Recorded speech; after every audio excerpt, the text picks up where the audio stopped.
बिस्मिल्लाहिर्रहमानिर्रहीम। जी स्टूडेंट, आज हमारी न्यू 9th केमिस्ट्री का चैप्टर नंबर 3 और उसका जो टॉपिक है वो हमारा मेटालिक बॉन्डिंग के बारे में है। मेटालिक बॉन्डिंग नाम से ही ज़ाहिर है कि मेटल्स के अंदर पाई जाने वाली जो बॉन्डिंग है उसे हम मेटालिक बॉन्डिंग कहते हैं। और जो मेटालिक बॉन्डिंग है वो आम जो हमारी आयनिक बॉन्डिंग और कोवेलेंट बॉन्डिंग है उससे डिफरेंट है। बुक में भी लिखा हुआ है और ये बात सामने आ रही है। This suggest the presence of different types of binding forces among the metallic atom. इसका मतलब है कि मेटल्स में डिफरेंट किस्म की बाइंडिंग फोर्सेस पाई जाती हैं, डिफरेंट किस्म की कोई फोर्सेस हैं जो मेटल्स को होल्ड करती हैं। अब वो फोर्सेस कौन सी हैं उसकी डेफिनेशन हम देखते हैं। अ metallic bond is a type of chemical bond which has positively charged ions bound together by the mobile electrons। यानी ये सिंपल सी डेफिनेशन जो बुक में भी दी हुई है वो यही बनती है हमारी मेटालिक बॉन्ड की कि एक मेटालिक बॉन्ड केमिकल बॉन्ड की एक ऐसी किस्म है, एक ऐसी टाइप है which has positively charge ions, जो पॉजिटिवली चार्ज आइन रखता है, bound together by the mobile electron, और उसके साथ साथ मोबाइल इलेक्ट्रॉन्स यानी मूव करने वाले, हरकत करने वाले इलेक्ट्रॉन्स पाए जाते हैं। ये हम देख सकते हैं, ये हमारी एक डायग्राम है। ये पॉजिटिव आइन है, दरमियान में ये एटम्स, जो भी मेटल है हमारी उसके एटम्स हैं, और ये जो है उसके अंदर इलेक्ट्रॉन है। ये इलेक्ट्रॉन उसके बाहर तमाम एटमों के या आइंस के बाहर पाए जाते हैं, और इन आइंस पॉजिटिव आइन और इलेक्ट्रॉन की वजह से ये आपस में जुड़े रहते हैं। इस किस्म की बॉन्डिंग को हम क्या कहते हैं? मेटालिक बॉन्डिंग का नाम देते हैं। इसकी हम वजाहत देखते हैं। Metallic bond is a type of chemical bond found in metals. Metal में पाया जाता है। मेटल हमारी कोई भी, लोहा हमारी आम मेटल है। अब लोहे का रॉड है, लोहे की सलाख है, लोहे से बनी हुई कोई भी चीज़ है, उसमें लाजमी मेटालिक बॉन्ड है। In metal atom lose their outer electrons very easily because they have low ionisation energy. Metal में ऐसा होता है कि उनके जो इलेक्ट्रॉन हैं, खासतौर पर आउटर इलेक्ट्रॉन यानी लास्ट शेल में मौजूद जो इलेक्ट्रॉन है, वो अपने इलेक्ट्रॉन बड़ी आसानी से वेरी इजीली लूज कर देते हैं, खो देते हैं। क्यों लूज कर देते हैं? क्योंकि उनकी आयोनाइजेशन एनर्जी कम होती है। आयोनाइजेशन एनर्जी क्या है? Ionisation the amount of energy required to remove the most loosely bound electron from the outermost shell of an isolated gaseous atom. Definition थोड़ी बड़ी है, यहाँ पे हमारा टॉपिक आयोनाइजेशन एनर्जी का नहीं है। बहरहाल एनर्जी की वो मिकदार सिंपल जो इलेक्ट्रॉन को निकालने के लिए दरकार होती है किसी भी एटम में से। तो मेटल की आयोनाइजेशन एनर्जी लो है, यानी वो आसानी से इलेक्ट्रॉन लूज कर देते हैं। These outer electron do not stay attach to any one atom. और फर्ज किया कि इस एटम का इलेक्ट्रॉन है वो सिर्फ इससे नहीं जुड़ा रहता, वो जो है चल फिर के इस एटम के साथ आ जाता है, या ये वाला इस एटम के साथ आ जाएगा। इसी तरह इसके इलेक्ट्रॉन इसके साथ आ जाएंगे, या इसके इलेक्ट्रॉन आ जाएंगे। ये तो वैसे सोडियम वाली मिसाल है, सोडियम के पास एक इलेक्ट्रॉन होता है, मैग्नीशियम के पास दो है, एल्यूमिनियम के पास इसी तरह तीन तीन इलेक्ट्रॉन होते हैं जो उनके लास्ट शेल में है, वो बाउंड करते रहते हैं। तो ये आउटर इलेक्ट्रॉन जो है किसी एक एटम से जुड़े हुए नहीं होते, वो बाकी एटमों के साथ भी मिलजुल के रहते हैं, और इस तरह सारे आइंस को वो जोड़ के रखते हैं। Instead they move freely through out the metal, पूरी मेटल में ही वो क्या करते रहते हैं? घूमते रहते हैं। These free moving electrons form a sea of electrons। ऐसा लगता है कि इलेक्ट्रॉन्स का एक समंदर है जो बह रहा है। While the metal atoms become positive charge आइन, जबकि जो एटम है वो उधर ही एक जगह रहते हैं, पॉजिटिव आइन, क्योंकि जब किसी एटम से इलेक्ट्रॉन निकल जाता है तो वो पॉजिटिव आइन बन जाता है।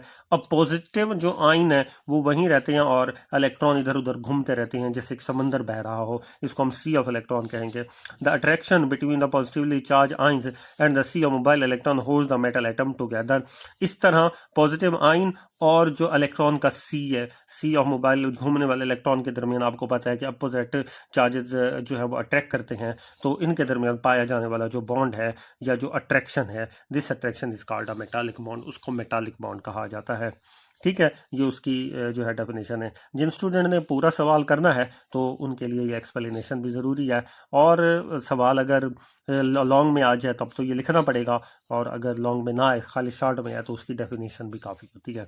तो दोबारा मैं बता रहा हूँ कि metallic bond is a type of chemical bond which has positively charge ions bound together by the mobile electrons. तो मेटल एटम के अंदर पॉजिटिव चार्ज वाले जो आइंस हैं वो इलेक्ट्रॉन की वजह से, मोबाइल इलेक्ट्रॉन की वजह से आपस में जुड़ के रहते हैं, आपस में बंध के रहते हैं। इस किस्म के बॉन्ड को हम मेटालिक बॉन्ड का नाम देते हैं। अब इस खास बॉन्ड की वजह से मेटल की प्रॉपर्टीज़ भी ख़ास हैं जो कि नॉन मेटल्स के अंदर ऐसी प्रॉपर्टीज़ नहीं होती। तो इनकी हम एक एक करके प्रॉपर्टीज़ देखते हैं। तो देखें, प्रॉपर्टीज ऑफ मेटल में मेटालिक लस्टर है, इनमें चमक, लस्टर मीन इनमें क्या होती है, चमक होती है तमाम मेटल में।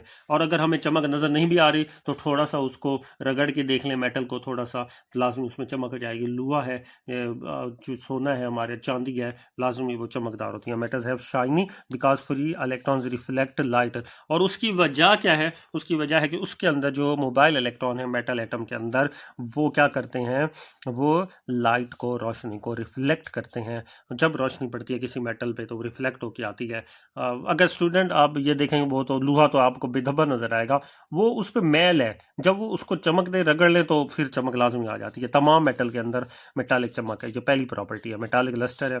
दूसरी प्रॉपर्टी क्या है इसका, high melting and boiling points. Metal के जो मेल्टिंग पॉइंट है और बॉइलिंग पॉइंट है वो हाई होते हैं।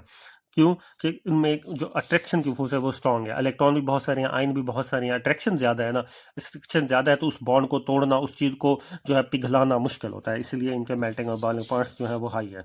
तो strong attraction between positive ions and electron require high energy to break. उनको तोड़ने के लिए ज़्यादा एनर्जी चाहिए, इसलिए मेटल्स के मेल्टिंग और बॉइलिंग पॉइंट जो है वो क्या होते हैं, ज़्यादा होते हैं। नंबर तीसरी प्रॉपर्टी देखें, good conductor of heat and electricity.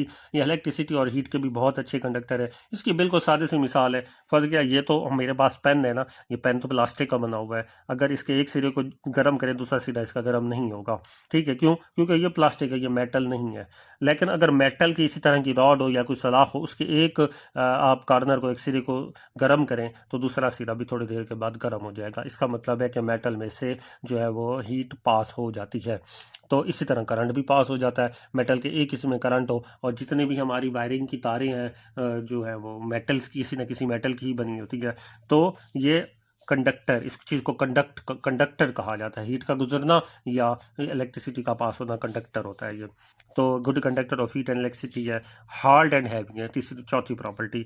Metal atom are strongly packed in regular layers. इनकी जो लेयर्स होती हैं, ये देखें बिल्कुल जो है सीधी और स्ट्रांगली पैक्ड हैं, अच्छी तरह पैक्ड होते हैं, इसलिए ये हार्ड और हैवी हैं।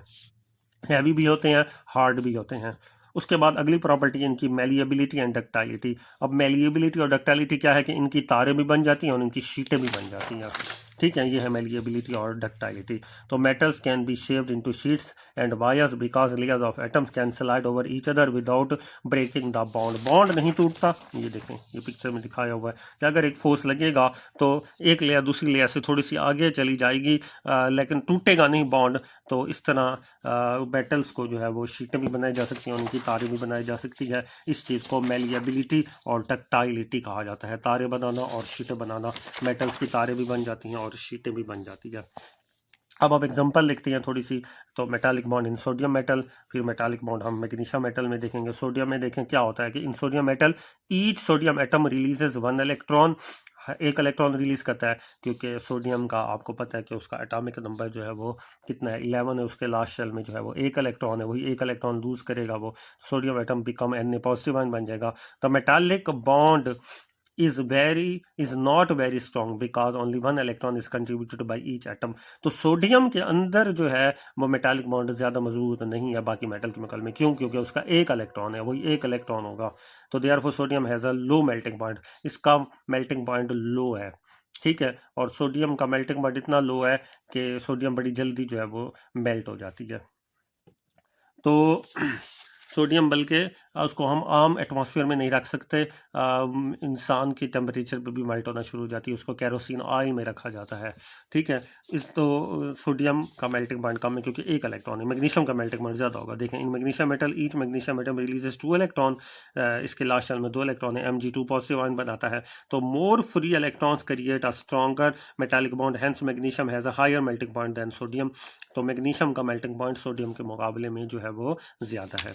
सोडियम का कम है, मैग्नीशियम का ज़्यादा, क्यों, उसके पास एक फ्री इलेक्ट्रॉन है, इसके पास 2 फ्री इलेक्ट्रॉन है। तो ये एग्जांपल से भी हमने देख लिया मेटालिक बॉन्ड को। उसके बाद हम effect of pressure on metal, हम ये टॉपिक देखते हैं कि मेटल्स के ऊपर प्रेशर का, दबाव का क्या असर होता है। तो when pressure is applied layers of metal atom slide over each other. थोड़ी सी एक लेयर दूसरी लेयर पे क्या कर जाती है, स्लाइड कर जाती है। ये देखें, ये बिल्कुल सीधी थी, 4 लेयर्स हैं, यहाँ पे अगर थोड़ा सा प्रेशर लगा तो 2 लेयर अलग हो गई और 2 लेयर वहीं पे रहीं। तो इस प्रेशर का ये असर होता है। तो metals change shape without breaking, टूटी नहीं लेकिन उसकी शेप चेंज होगी, मेटल्स टूटती नहीं है, उसकी शेप चेंज हो जाती है। This explain why metals can be drawn into wires and hammered into sheets. और यही चीज़ यानी कि प्रेशर वाली चीज़ जो है ये एक्सप्लेन करती है कि किस तरह मेटल की तारें भी बन सकती हैं और किस तरह उनको हैमर से, हथौड़ों से टूट के या उनको सीधा करके उनकी शीटें बनाई जाती हैं। स्ट्रेंथ ऑफ मेटालिक बॉन्ड देखें कि मेटालिक बॉन्ड का इन्हिसार किस किस बात पे है। एक तो हमने पहले भी देख लिया कि number of positive charges on the metal, एक तो पॉजिटिव आइन पे है, कितने आइन है, नंबर ऑफ फ्री इलेक्ट्रॉन कितनी है, इन दो चीज़ों पे है। इन दो चीज़ों में ज़्यादा होगा आइंस तो मेल्टिंग पॉइंट बॉइलिंग पॉइंट ज़्यादा होगा, स्ट्रेंथ ज़्यादा होगी, वो बॉन्ड मजबूत होगा। और अगर फ्री इलेक्ट्रॉन कम में, पॉजिटिव आइन कम में, तो कम होगा। मोर चार्जेस और मोर इलेक्ट्रॉन मीन अ स्ट्रॉन्गर मेटालिक बॉन्ड। तो मेटल के यूजेस हम देख ले कि मेटल्स को आमतौर पर कहाँ कहाँ यूज़ किया जाता है। मशीनरी में, हर किस्म की मशीनरी में कोई ना कोई मेटल है। गाड़ियों में है, ऑटोमोबाइल्स, रेलवे के ट्रैक ट्रैक देख लें लोहे के हैं, या देख लें एयरक्राफ्ट एंड रॉकेट्स, जहाज़ हो गया, रॉकेट हो गया। कंस्ट्रक्शन इंडस्ट्री जो है मेटल के बगैर नहीं चल सकती। आपने देखा होगा छतें टीयर गार्डर की हैं या वो सरिये की हैं या जो भी है उसमें लाजमी मेटल है, लोहा है। इलेक्ट्रिकल वाले सारी की सारी मेटल्स की हैं। इलेक्ट्रॉनिक्स है, ज्वेलरी है। तो इन सब चीज़ों में अगर ये शॉर्ट क्वेश्चन आया तो उसमें हम लिख सकते हैं कि फ़लाँ फ़लाँ जगह पे मेटल्स के सवालात हैं। लास्ट में हमने क्या कंक्लूजन लिया कि to conclude a metallic bond is formed due to the, हमने ये नतीजा अखज़ किया कि मेटालिक बॉन्ड क्या है, कि metallic bond is form due to the attraction between positive metal ions and a sea of free electron. Electron के sea और पॉजिटिव आयन की वजह से बनने वाला जो बॉन्ड होता है उस बॉन्ड को हम मेटालिक बॉन्ड कहते हैं। This bond explains all the important physical properties of metal. और इस एक्सप्लेनेशन से ही मेटल की सारी फिजिकल प्रॉपर्टीज सामने आती हैं और एक्सप्लेन होती हैं। इस एक्सप्लेनेशन को अगर हम देखें कि कैसे वो हार्ड हैं, कैसे है या मेल्टिंग पॉइंट है, कैसे उनके अंदर मेटालिक लस्टर है और कैसे उनसे जो है ना वो मेलिएबिलिटी और डक्टाइलिटी है, ये सारी चीज़ें हमने देखा। इसका एक्सप्लेन करने के बाद बड़ी आसानी से समझ आ जाता है कि वाकई मेटल ऐसा है। यानी मेटल अगर अकेली है और वो अकेली ही जो है बड़ी पायदार, मजबूत और मुख्तलिफ चीज़ों में उसके यूजेस हैं, तो उसकी क्या वजह है? उसकी वजह यही उसकी मेटालिक बॉन्ड है। तो आज का हमारा ये जो टॉपिक है वो मेटालिक बॉन्ड के बारे में है। हम इधर मज़ीद बुक में भी हम देख लेते हैं, तकरीबन सारी चीज़ें जो हैं वो इसमें कवर हो गई हैं। तो ये देखें यहाँ उसमें शुरू में बताया कि भी मेटालिक बॉन्ड जो है वो आयनिक बॉन्ड और कोवलेंट बॉन्ड से डिफरेंट है, उसकी जो है वो प्रॉपर्टीज़ आ गई। उसके बाद यहाँ जो है सोडियम और मैग्नीशियम को देखा गया है और थोड़ी एक्सप्लेनेशन की गई है यहाँ पिक्चर से। और ये मैग्नीशियम की पिक्चर बनाई हुई है कि दो देखें, दो दो इलेक्ट्रॉन है इसमें, जो है न्यूक्लियस के अंदर भी डबल शो किया हुआ है और इधर भी दो दो इलेक्ट्रॉन शो किए हुए हैं। सारी प्रॉपर्टीज़ भी आ गई, यहाँ स्लाइड ओवर भी है। बहरहाल एक्सरसाइज से रिलेटेड कुछ क्वेश्चन है कि what type of atom form metallic bond, किस किस्म के एटम मेटालिक बॉन्ड बनाते हैं जिसके पास फ्री इलेक्ट्रॉन है, लो आयनाइजेशन एनर्जी है। ये वो comparison of metallic bond with an ionic bond, तो इसका कंपैरिजन है। तो ये जब हम एक्सरसाइज करेंगे तो उसमें हम मज़ीद देख लेंगे। ठीक है, इसके अलावा मज़ीद भी आपको इस टॉपिक से रिलेटेड कोई क्वेश्चन है तो आप मुझसे फ्रीली कांटेक्ट कर सकते हैं। डिस्क्रिप्शन में जो है वो मैं अपना व्हाट्सएप नंबर दे दूँगा, तो लाजमी आप लोग इस लेक्चर को सुने। कोई किस्म का मसला है आप मुझसे फ्रीली बात कर सकते हैं। तो अगर मेरा लेक्चर पसंद आया तो लाजमी इसको शेयर करें, लाइक करें। अल्लाह हाफिज़।